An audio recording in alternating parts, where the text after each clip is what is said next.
Pemirsa, menyusul larangan penjualan obat sirup yang menyebabkan gagal ginjal akut pada anak, sejumlah obat sirup di sejumlah apotek disita oleh petugas. Sementara Kementerian Kesehatan kembali melaporkan peningkatan kasus gagal ginjal akut di Indonesia.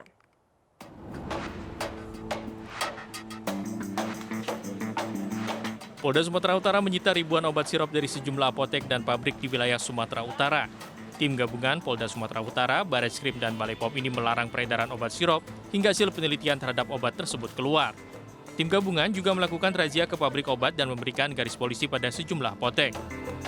Kita sudah turun ke lapangan dan saat ini teman-teman Balai POM dan kita sama-sama sudah meminta supaya obat-obat itu tidak diedarkan saat ini.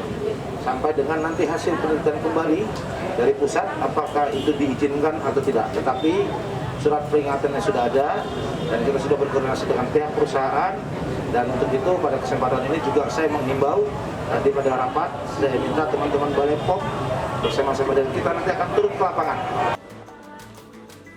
Razia terhadap obat sirup juga dilakukan di Prabu Muli, Sumatera Selatan. Dinas Kesehatan Kota Prabu Muli, Sumatera Selatan mendapati sejumlah apotek yang memajang obat sirup mengandung etilen glikol. Akibatnya seluruh obat sirup itu disita dan dilarang untuk dijual. Penjual obat mengaku masih ada saja masyarakat yang mencari obat-obatan tersebut meski telah dilarang. Ada 5 obat sirup yang ditarik dari peredaran karena mengandung etilen glikol dan dietilen glikol melebihi ambang batas dan berbahaya bagi tubuh. Selain menyita obat sirup yang menjadi penyebab gagal ginjal akut pada anak, tim Dinas Kesehatan Prabu Muli juga memberikan sosialisasi pada apotek yang masih menjual obat tersebut. Hingga kini ada 269 kasus gagal ginjal akut pada anak terjadi di berbagai daerah di Indonesia. Dari jumlah itu, tingkat kematian akibat gagal ginjal akut tergolong cukup tinggi, yaitu mencapai 58% atau 157 anak. Kini Kementerian Kesehatan bersama Badan POM terus meneliti obat-obatan sirup yang diduga menjadi penyebab gagal ginjal akut. Tim Liputan iNews melaporkan. Sementara itu pemirsa, Mabes Polri saat ini mengumpulkan berbagai alat bukti adanya dugaan tindak pidana dalam kasus gagal ginjal akut progresif atipikal atau GGAPAA. Kadif Humas Mabes Polri Irjen Dedi Prasetyo sebelumnya mengatakan kecukupan alat bukti tersebut diperlukan untuk menaikkan status kasus ke tahap penyidikan, dan Polri juga berkoordinasi baik dengan Kemenkes maupun BPOM. Koordinasi ini juga termasuk membahas adanya indikasi pidana atas 2 perusahaan farmasi yang menggunakan etilen glikol dan dietilen glikol.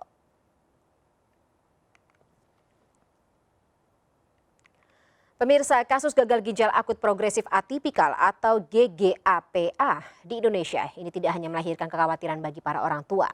Langkah baik preventif maupun represif dari pemerintah, serta kemungkinan penelitian yang lebih dalam di dunia medis dalam skala nasional, tapi juga kemungkinan adanya tindak pidana di balik maraknya kasus yang menewaskan ratusan anak dan balita ini.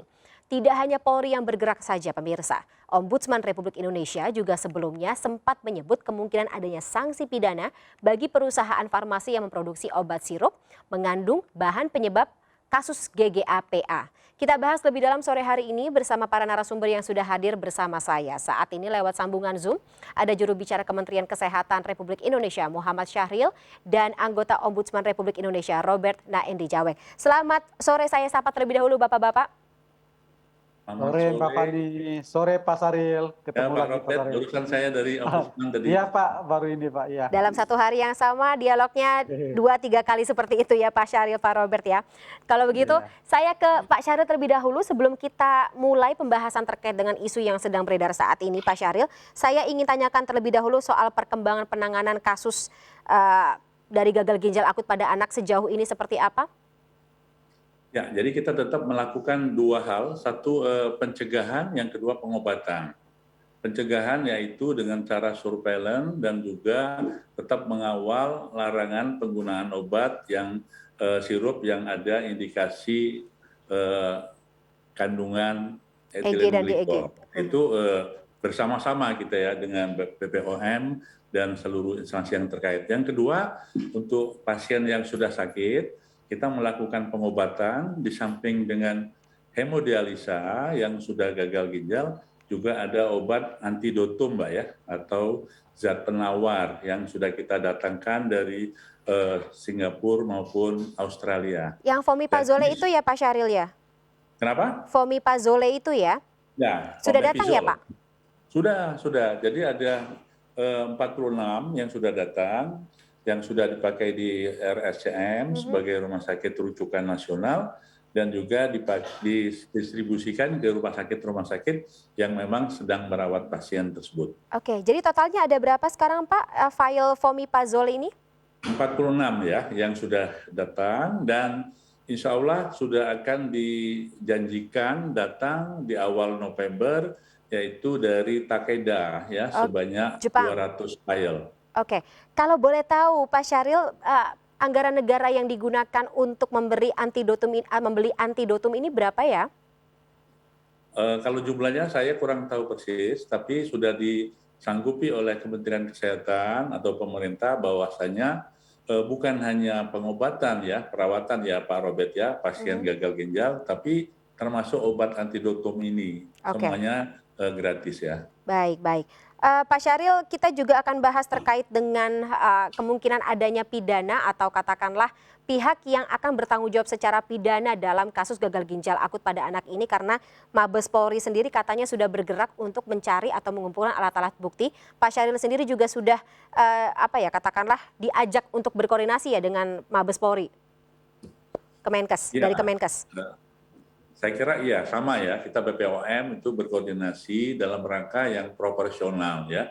Artinya, tetapi untuk Kementerian Kesehatan saat ini fokusnya dua tadi, yaitu bagaimana mencegah bertambahnya kasus, yang kedua bagaimana mengobati kasus. Kita fokus itu, sekaligus meneliti penyebab-penyebab yang memang pada akhirnya harus menjadi suatu rekomendasi kita ya.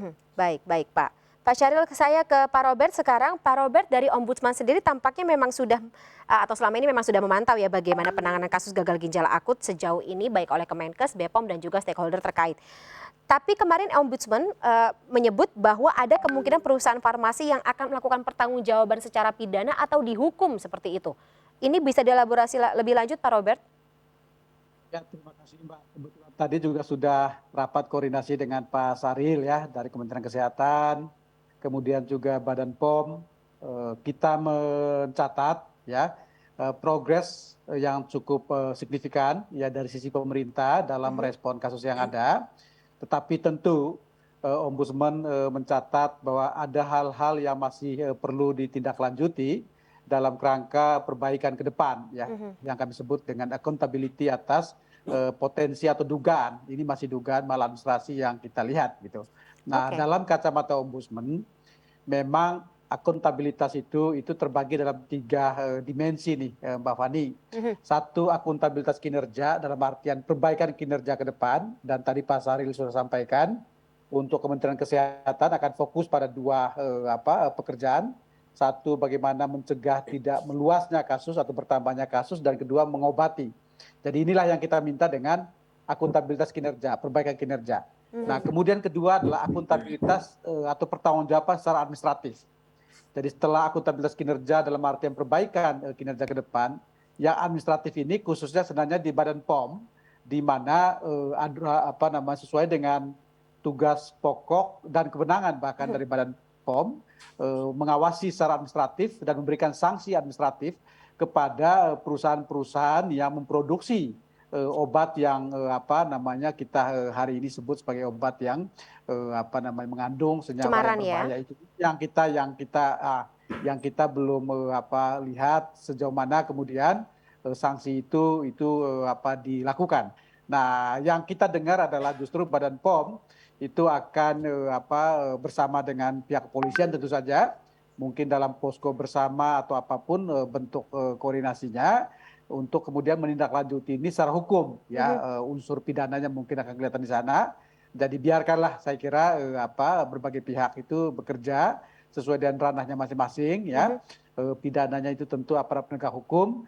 Kalau Ombudsman fokus pada perbaikan kinerja agar kemudian berbagai potensi maladministrasi yang kita duga atau kita tengarai akan terjadi kalau tidak ada perbaikan kinerja itu mudah-mudahan bisa segera mendapatkan perbaikan. sekaligus juga sanksi administratif. Nah ini Oke. yang kita jadikan fokus ini, Mbak Fani. Ah, Tetapi lebih dari itu sesungguhnya buat kami Mhm.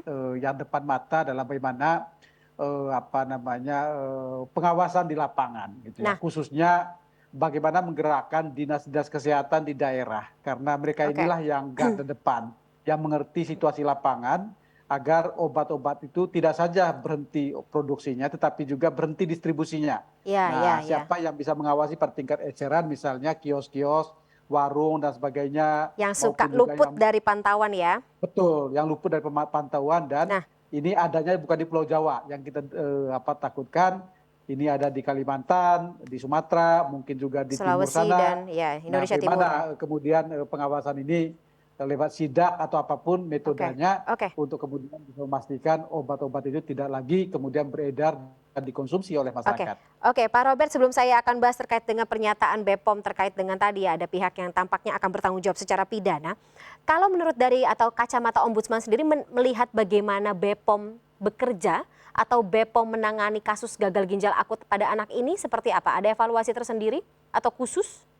Ya, memang sebagaimana yang sudah juga kami sampaikan bahwa fungsi BPOM untuk pengawasan, ya baik pengawasan atas produksi maupun atas distribusi.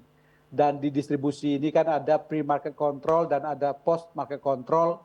Ini yang kami anggap masih perlu dioptimalkan, gitu ya. Kenapa? Karena memang mekanisme pengawasan sejauh ini mengandalkan yang namanya pengujian secara mandiri, dan kemudian perusahaan farmasi itu akan melaporkan kepada Badan POM ya Oke. terkait dengan proses pemenuhan standar. Nah, kita meminta agar BPOM tidak sekedar menunggu laporan masuk atau pasif gitu ya, tetapi juga perlu untuk proaktif ya melakukan upaya pengawasan langsung Baik.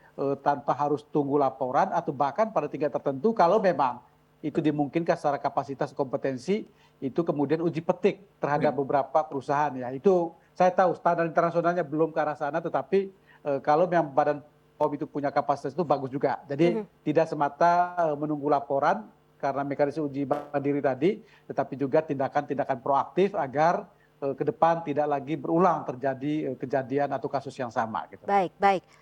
Sebelum saya tadi ke Pak Robert, karena masih penasaran terkait dengan dua nama itu, tapi saya akan tanya ke Pak Syahril. Dari Kemenkes sendiri memang sudah membahas, mengetahui siapa-siapa saja atau seperti apa Pak Syahril terkait dengan dua perusahaan farmasi yang disebut oleh BPOM ini tampaknya akan terikat atau terindikasi melakukan tindak pidana?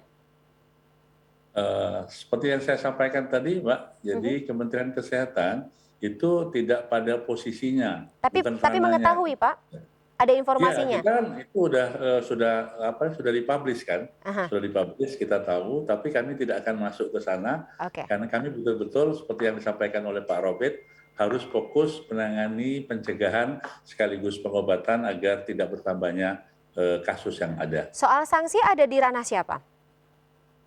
Polisi dong. Polisi, ya. Oke. Berarti ini masuk dalam aturan pidana Ranah seperti hukum. itu ya? Tidak Ranah ada hukum, administrasi? ya. Sanksi administrasi tidak ada?